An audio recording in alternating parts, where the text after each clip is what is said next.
disposable circumcision stapler.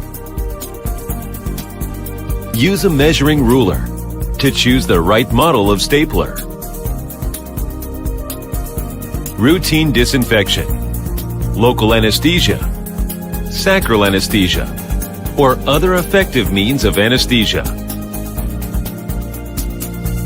Lift the prepuce with hemostats. Screw off the adjusting nut counterclockwise. Take out the prepuce cover and put it cover the prepuce to make sure it lies at the coronary sulcus and be on the same level.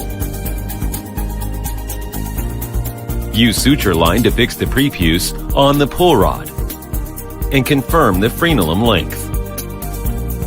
Pull apart the nails cover and insert the pull rod into the instrument. Screw on the adjusting nut.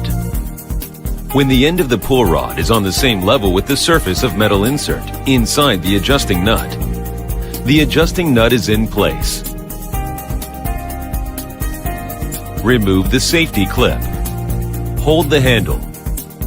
Fire and keep for 5 to 10 seconds. Loosen the adjusting nut and remove the stapler. Wrap it up with dry gauze and bind up properly with elastic bandage.